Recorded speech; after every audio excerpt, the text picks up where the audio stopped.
Hello scholar, welcome to जो की classes. आज से एक चैप्टर स्टार्ट कर रहे हैं, उसका नाम है डाइजेशन एंड एब्जॉर्प्शन।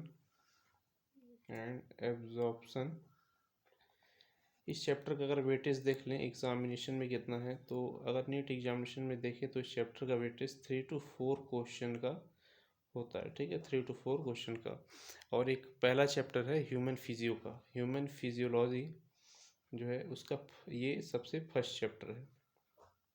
ठीक है, जब भी बात करते हैं ह्यूमन फिजियोलॉजी का तो एक साइंटिस्ट का यहाँ पे नाम लेना ज़रूरी है, जिनका नाम है अल्फांसो कार्टी। Alphonso Carti. ये इतने महान साइंटिस्ट हैं कि जिनका नाम अगर ना लें तो इस चैप्टर की बेइज्जती होगी। ठीक है, अल्फांसो कार्टी बहुत ही अपने आप में ग्रेट साइंटिस्ट हैं, जिन्होंने सबसे पहले ह्यूमन फिजियोलॉजी में डिस्कवरी किया था cardio cardiovascular system of reptile. Reptiles के अंदर जो कार्डियोवैस्कुलर सिस्टम होता है उसको सबसे पहले इन्होंने डिस्कवर किया था। और दूसरा यहाँ पे बात आया कि एक ईयर के अंदर एक ऑर्गन होता है जो हम लोग को सुनने में हेल्प करता है, उसका नाम होता है organ of Kotai. Organ of कोटी, जिसकी डिस्कवरी इन्होंने की थी। अगर इस चीज़ की डिस्कवरी ना हुई रहती तो आज हम लोग को सुनने में जो मैकेनिज्म फॉलो होता है वो नहीं पता हो पाता। और रेप्टाइल्स के अंदर कार्डियोवैस्कुलर सिस्टम क्या होता है, ब्लड फ्लो कैसे करता है, इन सब के बारे में नॉलेज नहीं हो पाता। तो फर्स्ट ऑफ ऑल यहाँ पे क्या होता है कि एग्ज़ाम में हम लोग को कभी कभी साइंटिस्ट के नाम भी पूछ सकते हैं कि कौन से साइंटिस्ट थे जिन्होंने इसको डिस्कवर किया। तो उन साइंटिस्ट का नाम था अल्फांसो कार्टी। उन्होंने दो चीज़ मेनली डिस्कवर की, पहला कार्डियोवैस्कुलर सिस्टम रेप्टाइल्स के अंदर, और दूसरा ईयर के अंदर पाया जाने वाला एक ऑर्गन जिसका नाम है ऑर्गन ऑफ कोटाई। ठीक है, ये कार्डियोवैस्कुलर सिस्टम और organ of Corti Alfonso Corti, जिनका नाम था अल्फांसो कार्टी। इनके नाम पे एक मैंगो का भी नाम रखा गया, अल्फांसो आम कहते हैं। ठीक है, तो सब कुछ मिला जुला के इन्हीं में है। ठीक है, ये दो चीज़ जब तक हम नहीं बता देते तब तक ह्यूमन फिजियो का स्टार्टिंग नहीं होता है। चलिए अब आगे बात करते हैं नेक्स्ट टॉपिक के बारे में। तो अब अल्फांसो कार्टी के बारे में तो यहाँ पे लिख दिया गया कार्डियोवैस्कुलर सिस्टम इन्होंने रेप्टाइल्स के अंदर ढूंढा, और ऑर्गन ऑफ कोटाई का इन्होंने डिस्कवरी किया जो हियरिंग में हेल्प करता है। अब हम लोग के फूड के कितने कंपोनेंट होते हैं इसके बारे में पढ़ना है, क्योंकि डाइजेशन एंड ऑब्जॉर्प्शन में जिसका आपको एब्जॉर्प्शन या डाइजेशन करना है वो एक्चुअली फूड ही है। ठीक है, तो सबसे पहले आपको जानना है कि फूड में क्या क्या होता है। तो कंपोनेंट ऑफ फूड क्या है, तो मेजरमेंट अगर देखा जाए सबसे अधिक किसका होता है, तो मेजर कंपोनेंट के अंदर आपके आते हैं carbohydrates, proteins and fats. It is the major component of food. ठीक है, और कुछ ऐसे होते हैं जो आपकी बॉडी के अंदर रेगुलेशन का काम करते हैं, जैसे विटामिन्स हो गए, मिनरल्स हो गए, ये सब रेगुलेटर होते हैं। इनके बारे में आपको बायोमोलिक्यूल नाम के चैप्टर में पढ़ाया जाता है। तो विटामिन्स एंड मिनरल्स क्या हैं, रेगुलेटर हैं। ये बॉडी के अंदर होने वाले डिफरेंट टाइप के केमिकल रिएक्शन को रेगुलेट करते हैं। ठीक है, नेक्स्ट है वाटर। एक्चुअली वाटर क्या है, एक तरह का सॉल्वेंट है जो हीट का डिस्ट्रीब्यूशन करता है बॉडी के अंदर, और जो भी केमिकल रिएक्शन होता है उसके लिए एक मीडियम प्रोवाइड करता है। ठीक है, यहाँ लिख दिया गया कार्बोहाइड्रेट का फंक्शन क्या होता है, प्रोवाइड एनर्जी। अगर आपको एनर्जी चाहिए तो एनर्जी प्रोवाइड करने का काम कार्बोहाइड्रेट करता है। प्रोटीन का काम है फॉर्म स्ट्रक्चर। देखिए बॉडी में जो भी मसल्स होते हैं, बॉडी के जो डिफरेंट डिफरेंट स्ट्रक्चर होते हैं, उनको बनाने का काम प्रोटीन ही करता है। ठीक है, नेक्स्ट है फैट। देखिए फैट का काम क्या होता है, store extra energy and provide shape. Body के अंदर जो तुरंत एनर्जी चाहिए वो तो कार्बोहाइड्रेट देते हैं अपना ऑक्सीडेशन करके, लेकिन बाद के लिए एनर्जी आपको ज़रूरत पड़ेगा वो कहाँ से आएगा, तो वो फैट से आता है। ठीक है, तो यहाँ पे लिखा गया store extra energy and provide shape. अब शेप की क्या बात है, बहुत लोग आप देखते होंगे मोटे हो जाते हैं, बहुत लोग पतले रहते हैं। तो जो लोग पतले रहते हैं उनके बॉडी में फैट की कमी रहती है, उनको स्लिम बोला जाता है। लेकिन जिसके अंदर ये फैट बहुत अधिक क्वांटिटी में जाता है तो मोटे हो जाते हैं। अब यहाँ पे क्वेश्चन बनता है कि फैट स्टोर कहाँ पे होता है। तो हम लोग के बॉडी में एक टिश्यू होता है जिसका नाम होता है एडिपोज कनेक्टिव टिश्यू, वहाँ पे जाके फैट स्टोर रहता है। तो इसका काम क्या है, स्टोर एक्स्ट्रा एनर्जी। अब नेक्स्ट टॉपिक आ रहा है मिनरल। मिनरल क्या है, तो मिनरल क्या है कि ये बहुत ही माइन्यूट क्वांटिटी में हम लोग के बॉडी में मिलते हैं। ठीक है, जो क्या करते हैं, maintain concentration of fluid and activate enzymes.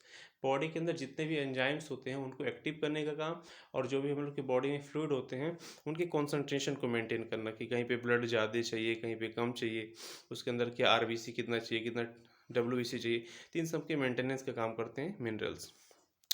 और नेक्स्ट है वाटर। तो वाटर का मैं ऑलरेडी आपको बताती हूँ, provide reaction medium and heat distribution का काम करता है। पूरे बॉडी में अगर आपको हीट को पहुँचाना है तो कैसे कैसे पहुँचाओगे, तो ये हेल्प करेगा वाटर, ठीक है। नेक्स्ट हमारा टॉपिक यहाँ पे डाइजेशन, जो chapter according to chapter digestion क्या होता है।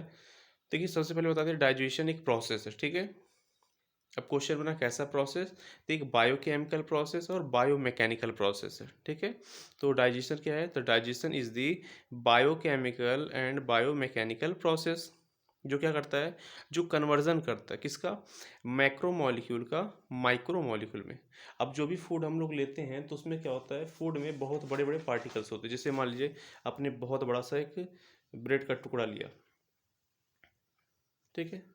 तो क्या है, ब्रेड का टुकड़ा सीधे आपके बॉडी में जो सेल्स हैं उनको डायरेक्ट एनर्जी देने का काम कर देगा क्या, तो हम बोलेंगे नहीं। ब्रेड के टुकड़े में छोटे छोटे कंपोनेंट्स होते हैं, ठीक है, छोटे छोटे कंपोनेंट्स होते हैं। इन्हीं छोटे छोटे कंपोनेंट से मिल के ही ये बहुत बड़ा हमारा ब्रेड बना हुआ है। तो जो ब्रेड है वो हमारे इस सेल को डायरेक्ट एनर्जी प्रोवाइड नहीं कर सकता। रीज़न इसका क्या है कि जो ये ब्रेड है इतना बड़ा है कि हमारे सेल इसको एब्जॉर्ब नहीं कर सकते, ठीक है। इसका साइज बहुत बड़ा है, तो एक तरह के नॉन डिफ्यूजिबल फॉर्म है। तो ये नॉन डिफ्यूजिबल फॉर्म हमारे सेल इसको एक्सेप्ट नहीं कर सकते।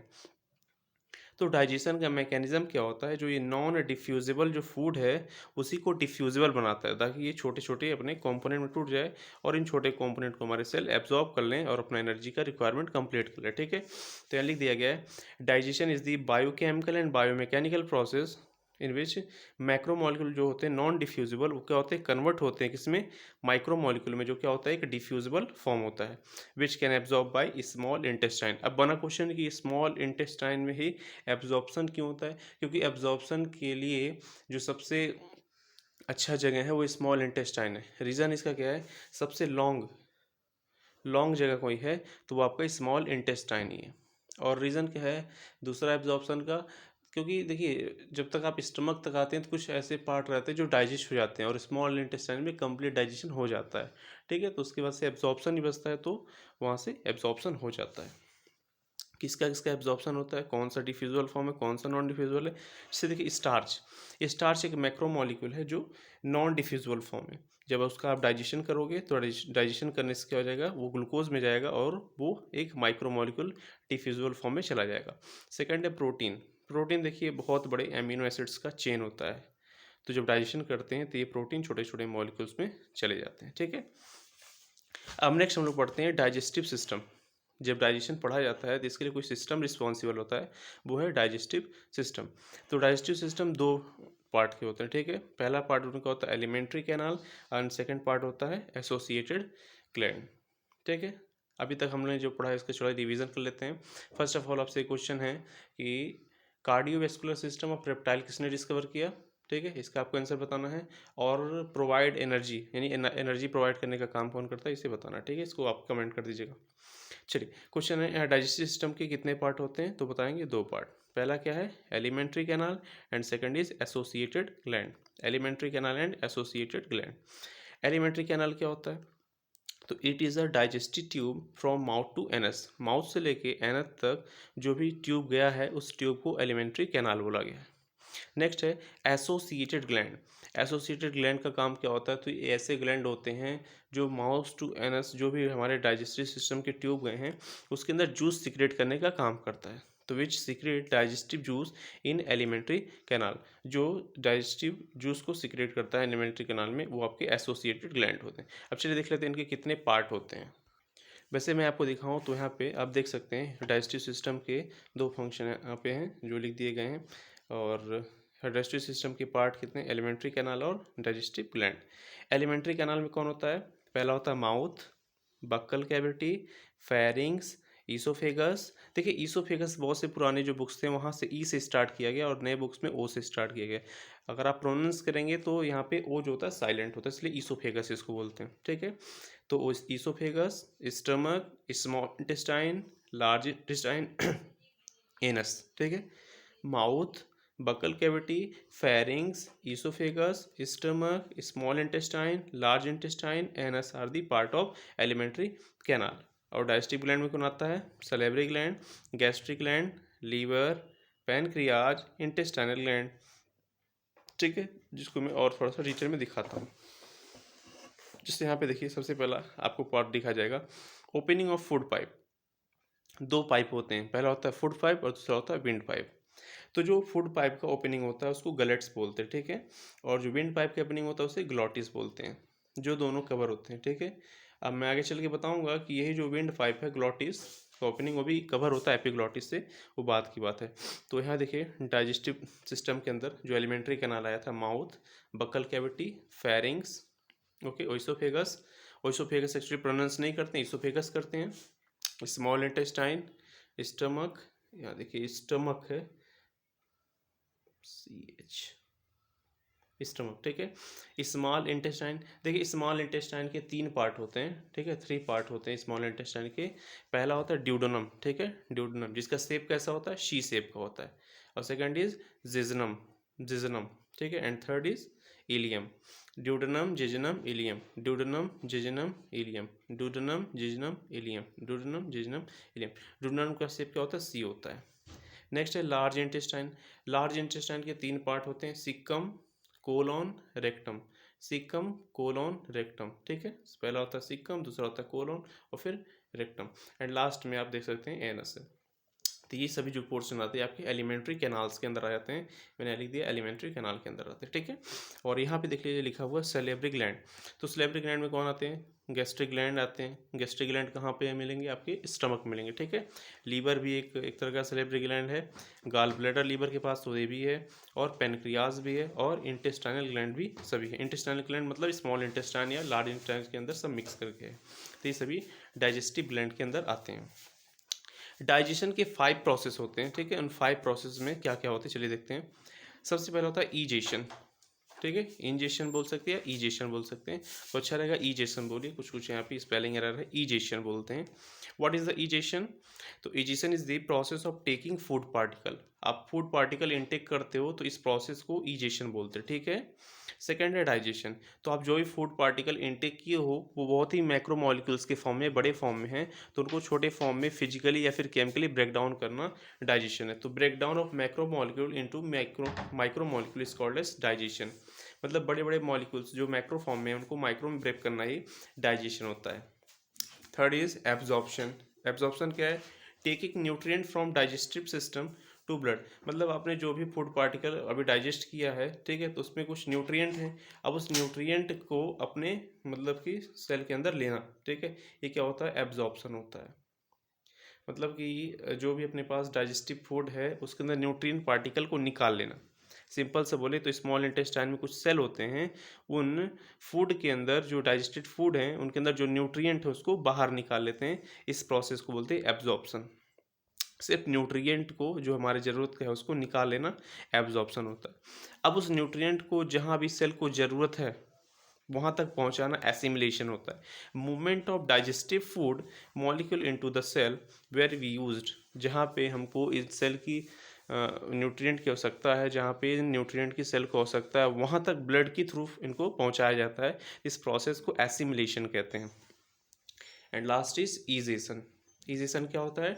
Discharge of waste. अब सेल क्या करेगा कि उस न्यूट्रिएंट से एनर्जी लेगा, बाकी जो बचेगा उसको वेस्ट की फॉर्म में बाहर निकाल देगा, इसे कहते हैं ईजेशन। तो 5 प्रोसेस होता है। पहला होता है इंजेशन, ठीक है, डाइजेशन, एब्जॉर्प्शन, एसिमिलेशन और ईजेशन। तो इंजेशन ही है, ठीक है, ये इंजेशन ही होता है, ठीक है। इंजेशन मीन्स क्या होता है? Taking of food particle. Second है डाइजेशन, मतलब ब्रेक डाउन करना। एब्जॉर्प्शन मीन्स न्यूट्रिएंट निकालना। एसिमिलेशन मीन्स उस न्यूट्रिएंट को ब्लड स्ट्रीम के थ्रू सेल तक पहुंचाना। ईजेशन मीन्स डिस्चार्ज करना वेस्ट का। अब थोड़ा सा स्ट्रक्चर देख लेते हैं कैसे कि ह्यूमन डाइजेस्टिव सिस्टम का स्ट्रक्चर होता है। तो फर्स्ट ऑफ ऑल मैं एनसीईआरटी का डायग्राम दिखाता हूँ, फिर कॉपी पे आता हूँ। ये एक एनसीईआरटी का डायग्राम है जिसमें दिखा रखा है, ठीक है। यहाँ पे ओरल कैविटी, ओरल कैविटी का दूसरा नाम बक्कल कैविटी भी होता है, ठीक है, तो इसके लिए कन्फ्यूज नहीं होने हैं। ये बक्कल कैविटी को ही ओरल कैविटी कहते हैं, ठीक है। फिर नीचे क्या है? माउथ है। माउथ मतलब ये एक स्लिट्स है, मतलब ओपनिंग है जहाँ से फूड पार्टिकल एंटर करता है। कुछ यहाँ पे ग्लैंड बना रखे हैं, पैरोटिड ग्लैंड, और यहाँ पे सब मैक्सिलरी या सबलिंगुअल ग्लैंड बना रखे हैं। अब क्वेश्चन बनता है what is a parotid gland? देखिए नाम में ही सब कुछ छिपा होता है। पैरोटिड मीन्स बता दें आपको, देखिए जो पैरा वर्ड है इसका मतलब होता है अराउंड, पैरा मीन्स होता है अराउंड, और यहाँ पे ओटिड मीन्स ओटिक, जो ओटिक वर्ड है इसका मतलब होता है ईयर। तो ईयर के अराउंड जो भी रहता है उसी ग्लैंड को बोलते हैं पैराटिड ग्लैंड, मतलब ये जो ग्लैंड है वो ईयर के मतलब कान के करीब होगा। ओटिक मीन्स होता है ईयर और पैरा मीन्स अराउंड, तो कान के आसपास जो भी ग्लैंड है उनको बोलते हैं पैरोटिड ग्लैंड। अब यहाँ पे फेरिंग्स हैं, फेरिंग्स के बारे में भी आगे आपको बताया जाएगा। ठीक है, फेरिंग्स एक्चुअली 3 पार्ट में होंगे, नेजोफेरिंग्स, ओरोफेरिंग्स और लैरिंजोफेरिंग्स। जो ओरोफेरिंग्स आपके बकल कैविटी से बिलोंग करेंगे, नेजोफेरिंग्स आपके रेस्पिरेटरी सिस्टम से बिलोंग करेंगे, और लैरिंजोफेरिंग्स आपके यहाँ पे लैरिंग्स जो वॉइस बॉक्स होता है उससे बिलोंग करेंगे। काफ़ी डिटेलिंग करा जाएगी इसके बारे में। फिर देखिए ये जो फूड पाइप माउथ से चला आगे, एक पार्ट है जिसका नाम ईसोफेगस, इसमें डिवाइड हो गया। तो ईसोफेगस से होते होते ये चलेगा और जाके स्टमक में ओपन होगा। ठीक है, स्टमक का शेप जो होता है मैं बता देता हूँ, जे शेप का होता है। ये क्वेश्चन 8 का बन चुका है, ये जे शेप का स्टमक होता है। इसी के अंदर जो गैस्ट्रिक ग्लैंड, गैस्ट्रिक जूस आपको मिलेंगे। फिर देखिए यहाँ पे स्टमक के जस्ट नीचे एक स्ट्रक्चर दिख रहा है, इसका नाम होता है pancreas. Pancreas pancreatic juice secrete करता है। ठीक है, यहाँ देखिए ये लीवर है, लीवर के 2 लोब होते हैं, एक राइट लोब होता है, एक लेफ्ट लोब होता है। लेफ्ट लोब देख सकते हैं थोड़ा सा बड़ा सा है, राइट लोब छोटा सा है। यहाँ लेफ्ट लोब के पास एक छोटा सा स्ट्रक्चर दिख रहा है, इसको बोलते हैं गॉल ब्लैडर। गॉल ब्लैडर का काम क्या होता है, जो बाइल यहाँ पे लीवर सिक्रेट करेगा उसका कंसंट्रेशन करना। ठीक है, चलिए, तो ये जो पेनक्रियाज है और जो लीवर है इनसे बहुत सारे डक्ट्स निकलते हैं और जाके फाइनली हेपेटो पेनक्रियाटिक डक्ट बनाते हैं, जो आगे बताया जाएगा। वो आपस में मिलके यहाँ पे देखिए स्मॉल इंटेस्टाइन के सी से पॉलीस्ट्रक्चर में मिल रहे हैं, इसका ही नाम रहता है ड्यूडेनम। ठीक है, ड्यूडेनम एक पार्ट है, मैंने ऑलरेडी बताया था कि स्मॉल इंटेस्टाइन के 3 पार्ट होते हैं, ड्यूडेनम, जेजुनम और इलियम। तो ड्यूडेनम ही देखिए पहला पार्ट है जो सी शेप का स्ट्रक्चर इसका होता है। ठीक है, अब देखिए आगे बढ़ेगा आगे बढ़ेगा, तो ये बहुत सी हाईली क्वाइल्ड स्ट्रक्चर है। जैसे यहाँ पे आ गया जिजनम। जिजनम क्या होता है, क्वाइल्ड स्ट्रक्चर होता है, ड्यूडेनम के बाद जिजनम आता है। और फिर बहुत सारी सुपर क्वाइलिंग होती है, उन सुपर क्वाइलिंग के बाद इन स्मॉल इंटेस्टाइन का नाम हो जाता है इलियम। ठीक है, तो बहुत सारी क्वाइलिंग होती है। और फिर फाइनली ये जो इलियम है यहाँ पे दिख रहा है, एलियम फाइनली जाके यहाँ पे लार्ज इंटेस्टाइन के पार्ट से मिल जाता है, उसको बोलते हैं इलियोसिकल वॉल। ये भी आगे बताया जाएगा। ठीक है, बहुत कुछ अभी बेसिक चीज़ें बताया जा रहा है। तो इलियोसिकल वॉल के थ्रू ये जाके स्मॉल इंटेस्टाइन लार्ज इंटेस्टाइन में मिल जाता है। और लार्ज इंटेस्टाइन के भी पार्ट होते हैं, बताए थे, सिक्कम, कोलम, रेक्टम। तो जिस पोर्शन में ये इलियम मिलता है लार्ज इंटेस्टाइन के, उसे सिक्कम बोलते हैं। ठीक है, सिक्कम के जस्ट नीचे आप देख सकते हैं छोटा सा पोर्शन दिख रहा है, इसका नाम है वर्मी फॉर्म अपेंडिक्स। वैसे इसका कोई फंक्शन नहीं है बॉडी के अंदर, पहले था जब हम लोग आदि मानव के टाइम के थे, तो उस टाइम हम लोग क्या था ना, घास फांस खाते थे। तो उस कंडीशन में घास में सेलुलोज होता है, उसका डाइजेशन में काम करने के लिए यहाँ पे कुछ बैक्टीरिया पाए जाते हैं। फिलहाल अभी कोई इंसान तो घास खाता नहीं, सब मैगी, चाउमीन, मोमो सब खाते हैं, तो इसकी कोई आवश्यकता नहीं है। धीरे धीरे फिर ये क्या होता है, ये कोई काम का नहीं रहता है। और देखिए ये बताता है कि हमारे जो पूर्वज थे वो घास फूस खाने वाले बंदर थे, ये एक तरह का संकेत भी देता है। ठीक है, तो ये इसका नाम बर्मी फॉर्म अपेंडिक्स है। बहुत लोग अपेंडिक्स का ऑपरेशन कराते हैं तो इसी को कटवा के निकलवा देते हैं। अब लार्ज इंटेस्टाइन आ रहा है, तो लार्ज इंटेस्टाइन का जो पोर्शन इसका सिक्कम था, अब ऊपर चलेंगे तो आएगा कोलोन। देखिए कोलोन भी कई पार्ट में डिवाइडेड है। जब ऊपर की तरफ चलेंगे तो उसका नाम होता है असेंडिंग कोलोन। देखिए ऐसे ऊपर चलते हैं, अगर ऊपर की तरफ चलते हैं तो इसका नाम है असेंडिंग कोलोन। अगर ऐसे इधर मुड़ जाते हैं तो इसका नाम है ट्रांसवर्स कोलोन। और फिर जब नीचे की तरफ आएंगे तो इसका नाम होता है डिसेंडिंग कोलोन। रियलिटी अगर पूछा जाए तो असेंडिंग कोलोन तो ऊपर की तरफ होता है, ऐसे ऊपर चलें तो ये असेंडिंग कोलोन हो गया। ट्रांसवर्स कोलोन क्या होता है, ऐसे समझिए कि एक चिड़िया सीधे जा रही थी और ऐसे चिड़िया उड़ गई, इस तरह ऐसी चिड़िया कुछ उड़ गई, मतलब कि हमारे बॉडी से कुछ ऐसे बाहर की तरफ निकला होता है, इसका नाम होता है ट्रांसवर्स कोलोन। और फिर नीचे की तरफ चलते हैं तो हो जाता है डिसेंडिंग कोलोन, जो आपको यहाँ फिगर में दिख रहा होगा। अब फिर फाइनली डिसेंडिंग कोलोन नीचे चलता है तो एक और कोलोन दे रखा है एनसीईआरटी में, जो इस फिगर में नहीं बना रखा है, उसका नाम है सिग्मॉइड कोलोन। ठीक है, सिग्मॉइड कोलोन के बाद आ जाएगा रेक्टम और फाइनली एनस, जहाँ से फूड आपका पार्टिकल जो डाइजेस्टेड अनडाइजेस्टेड फूड पार्टिकल होगा वो फाइनली डिस्चार्ज हो जाएगा। तो ये आपका रहा एक डाइजेस्टिव सिस्टम का ओवरव्यू। ठीक है, इसको ओवरव्यू वाला क्लास बोल सकते हैं, काफ़ी डिटेल तो नहीं हुआ यहाँ पे, ऊपर ऊपर से स्ट्रक्चर देखिए अब यहाँ मैंने बना रखा है, आप अच्छे से स्टडी कर सकते हैं। ओके, यहाँ पे माउथ है और ग्लैंड्स हैं, पैरोटिड ग्लैंड। ठीक है, उसके बाद से ये फूड पाइप चल रहा है, स्टमक में मिल रहा है। ठीक है, उसके नीचे पैनक्रियाज है, लीवर, गाल ब्लैडर है। ओके, उसके बाद से यहाँ पे आपके डोडोनम सी शेप का है, स्टमक जे शेप का होता है, डुोडेनम, जिजनम, इलियम, कोलोन, रेक्टम, सब यहाँ पे अभी स्ट्रक्चर दिखा रखे हैं, अच्छे से देख सकते हैं। ठीक है, वही स्ट्रक्चर, कुछ खास नहीं, बस यहाँ आपको वही बता रखा है, ऊपर जा रहा है असेंडिंग, डिसेंडिंग, डिसेंडिंग सॉरी नीचे है। और ये देखिए ये वाला जो कोलॉन है इसको बोलते हैं ट्रांसवर्स कोलॉन। ये ट्रांसवर्स कोलॉन आप समझ सकते हैं कि जेड एक्सिस में से बाहर निकलता है, फिर अंदर की तरफ चला जाता है। तो आज की क्लास तक इतना रखते हैं, बाकी फिर मिलते हैं नेक्स्ट क्लास में तो नए टॉपिक के साथ। Okay, so thank you for watching this video. And 3 question आपसे पूछेंगे। पहला क्वेश्चन कि बता सकते हैं कि स्टमक का जो शेप होता है, किस शेप का होता है स्टमक, इंस्टेटाइन का शेप कैसा होता है, और कौन सा इंस्टेटाइन, ड्यूडेनम का। एंड थर्ड इज कि कार्डियोवैस्कुलर सिस्टम रेप्टाइल्स के अंदर किसने डेवलप किया। इन तीनों क्वेश्चन का जो आंसर होगा आप मुझे कमेंट कर सकते हैं। Okay, bye.